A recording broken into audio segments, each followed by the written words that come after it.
या कई बार school management से भी हम नाखुश होते हैं, इंक्रीमेंट से लेकर के या कैसे भी, ये सभी के साथ बहुत समस्या है। लेकिन फिर भी हम अपने पूरे 100% डेडिकेशन के साथ पढ़ाते हैं, सब कुछ देने की कोशिश करते हैं ताकि बच्चों को कोई दिक्कत ना हो।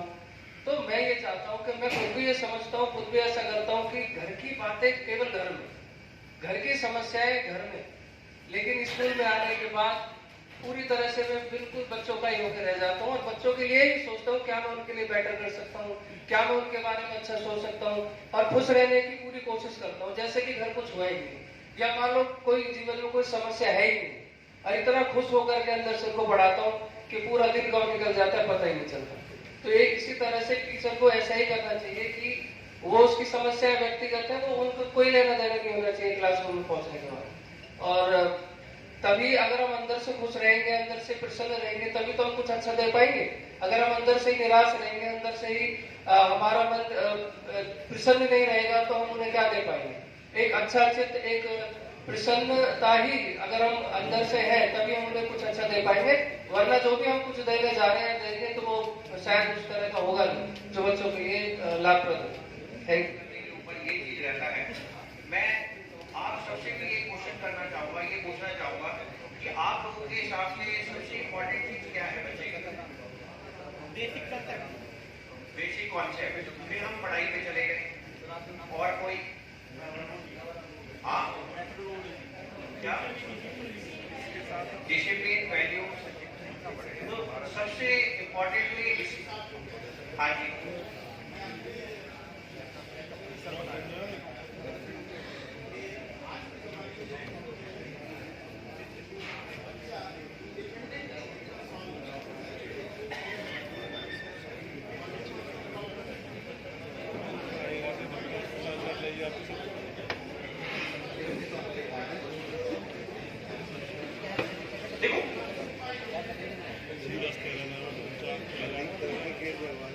मेरे हिसाब से जो मैं आपसे क्वेश्चन करना चाह रहा हूँ, आप सबके हिसाब से ना सबसे इम्पोर्टेंट जो है बच्चों की पढ़ाई है।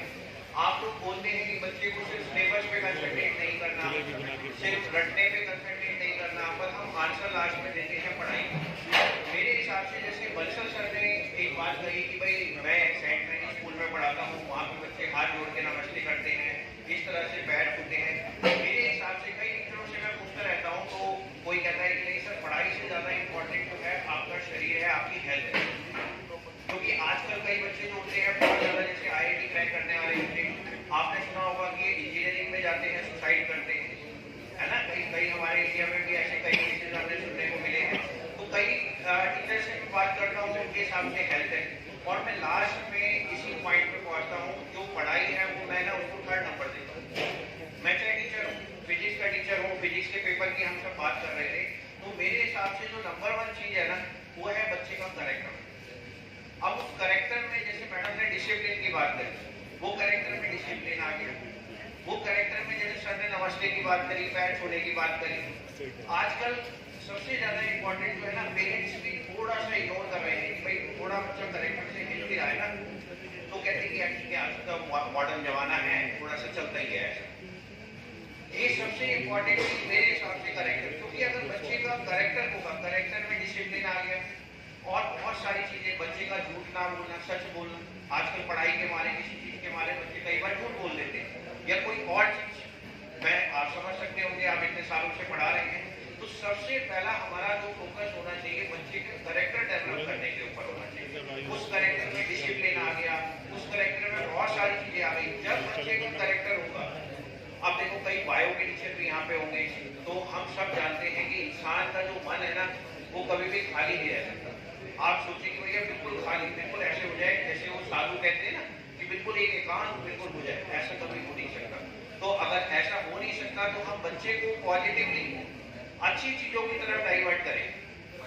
बच्चों के करेक्टर पे सबसे पहले ध्यान दें। अगर करेक्टर होगा, अपने आप पढ़ाई में दिमाग लगेगा। अगर करेक्टर होगा, 10 चीजों से, जैसे आजकल के बच्चे नशे में भी जाते हैं, चले जाते हैं कॉलेज टाइम में। कई बच्चे जब कॉलेज में जाते हैं तो ये सोचते हैं कि भैया आपको अब तो जिंदगी जीने का टाइम आ गया, और जिंदगी जीना किसे समझते हैं, छुट्टा मारने को, दारू पीने को, ये सब। तो अगर हम 11th जैसे हम 11th के PGT हैं या छोटे लेवल से हम अगर बच्चों को इस चीज पे पहले फोकस करें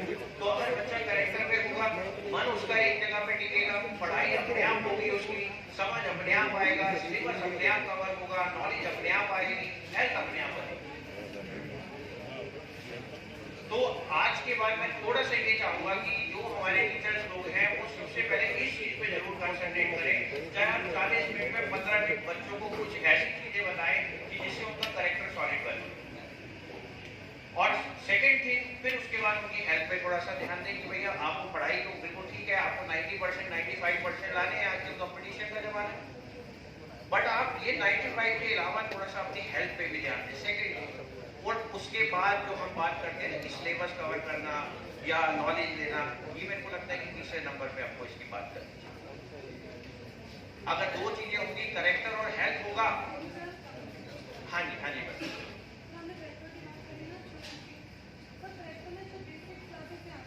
बिल्कुल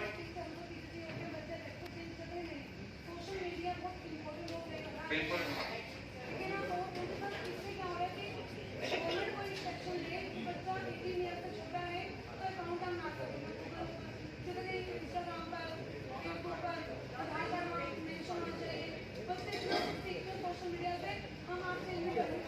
बिल्कुल बिल्कुल बिल्कुल मैं ये बात आपकी एग्री करता हूँ। बिल्कुल छोटे लेवल से भी ध्यान देना चाहिए।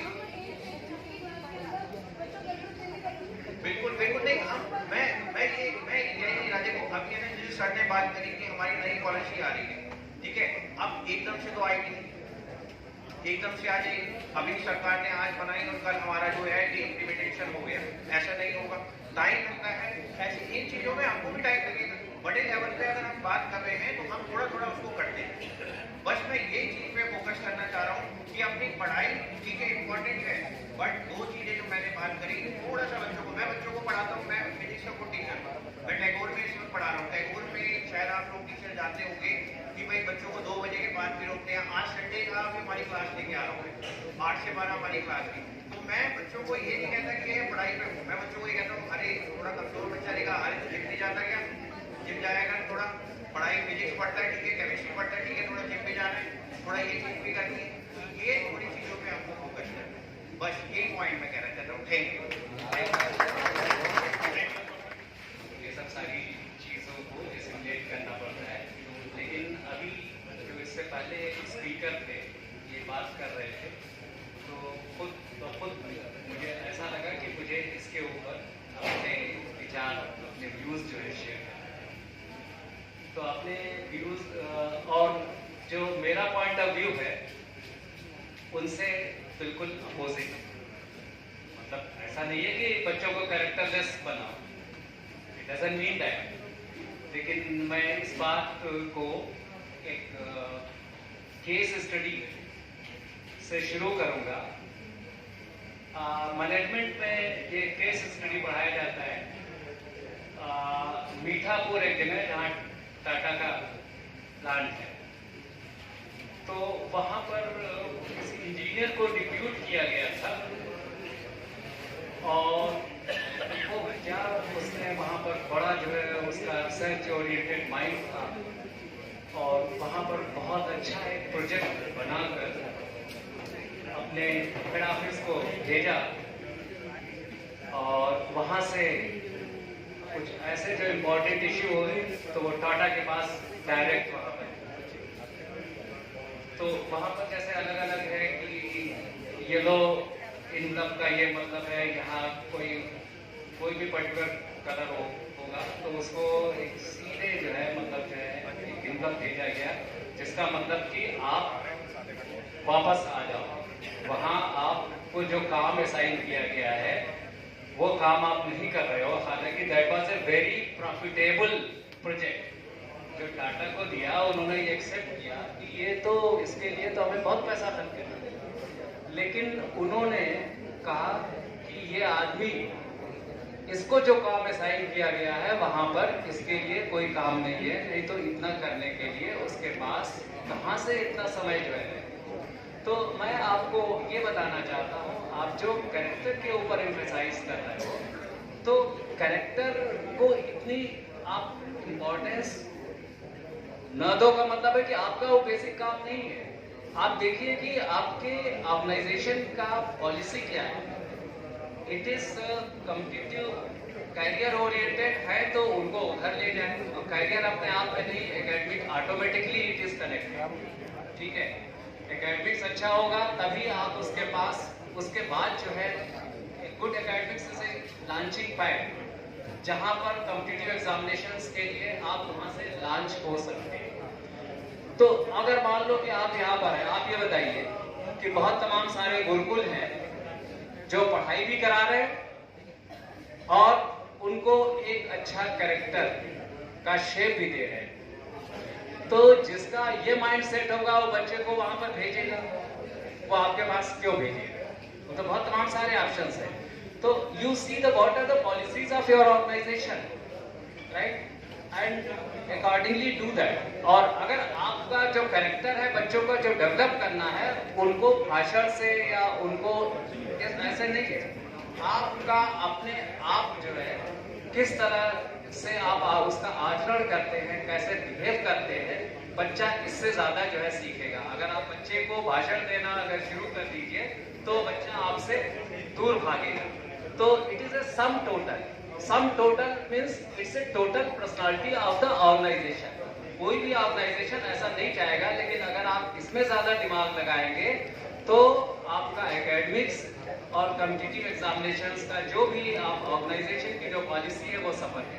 देखिए ये तो बेसिक क्वालिफाइंग है, सभी जो है इंस्टीट्यूशन या उसके हेड या उसका जो भी मैनेजमेंट है वो ये चाहेगा कि बच्चा एक अच्छा इंसान बने, लेकिन एक अच्छा इंसान बनने के लिए वो पेरेंट्स की, घर की भी रिस्पॉन्सिबिलिटी है। विद दीज वर्ड्स मतलब आई जस्ट कंक्लूड।